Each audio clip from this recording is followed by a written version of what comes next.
Oh my god, new ISO ults. It is literally a domain expansion 1v1. But the only issue is I suck at aiming. Reaction me is telling the truth. My aim sucks. The problem is if I want to be able to play ISO, I'm gonna need to get my aim up. No more relying on my Yoru technology. So I devised a really shit plan. For the next 3 days, I'm gonna tackle an aspect of aiming on each one. Starting with flicking, then I'll move on to tracking, and then crosshair placement. Each day, I'll do an extremely large number of tasks to complete it, and then track my improvement with 5 DMs before and after to see which ones help improve my aim the most and which ones don't really help that much at all. But before we did all that, I had to set my baseline with a couple of DMs. So here they are.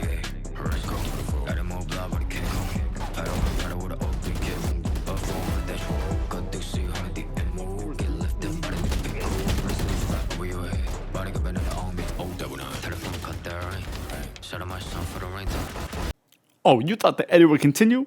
Well, no. You see, those were all the cool clips that I got. See, as a Plat 3 who's been off for a month, skill isn't exactly at an all-time high. The games looked a bit more like this. Watch this.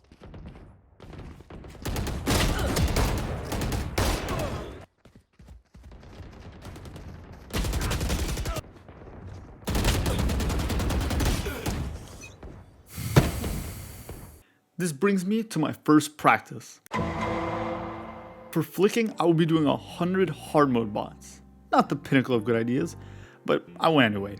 From a starting score of 8, I improved by the average, but to be honest, I put a time lapse because it was the same numbers over and over again. 11, 12, 10, around there. Every once in a while I get like an 18 and I max out at a 20.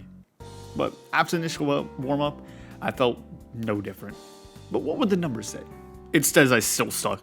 There was no improvement, which most likely came from the fact I never did any flick like the hard mode bots unless it was a quick adjustment. My pre-established crosshair placement just carried most of the kills, with some slower flicks here and there. So if crosshair placement was where most of the kills came from, what will happen after? I did crosshair placement by doing 100 of the hard mode spike defuse bots. Compared to the hard bots, improvements actually showed. At first I struggled and kept just dying immediately after swinging, but I started getting my footing getting closer and closer to the end until I got my first win. And after that progression, I kept going until almost every single round was a win. Problem with spike defuse is that bots sometimes will obliterate you in a second or whiff everything, so sometimes runs would be kind of fake because you should have whiffed, but you got the win anyway. Regardless, all that matters was the improvement, which I got lots of. This time I got 2 wins, and my average combat score was higher than the average. I felt so in tune on keeping my crosshair placement. Everyone that swung me, I would usually get the kill. And when I would swing into other people, I'd get the pre-aim and just kill immediately. I think it would also have been better to also learn Sunset though, because I've never really played the map, and I wasn't 100% sure where I should be keeping my crosshair placement. So sometimes I'd swing and it wouldn't be in the right spot. But still, it surprised me how effective this entire thing was, even though all I did was just some stupid hard spike defuse stuff. I didn't even do the spike plant version. But finally it was time for tracking. I had to travel to the land of sweats, aim labs. I've never used it, but I found ultimate tracking which sounded cool, so I did that and I went from there. Instead of setting an amount, I did my first round and I got a score of about 25,000. I decided from there that I would try to break 40,000 and stop.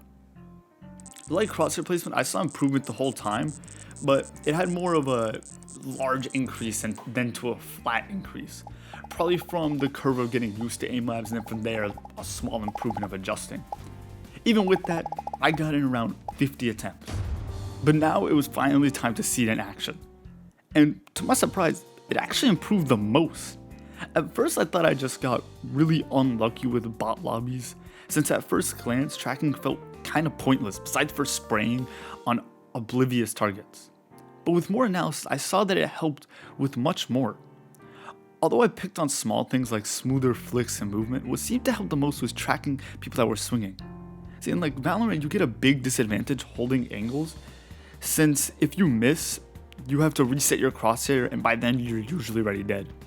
So practicing tracking meant I followed a swinger better, leading to me killing them more often, and ended up leading to the best scores. In summary, do actual aim practice, not this bullshit. But what I found though from it was that tracking and crosshair placement seemed to be where most improvement came from. But as I said, this is just some goofy fake study that I thought of. For real advice, go ask your local Redditor or post it in the comments or something, and I'll make an update to see how this is all gone.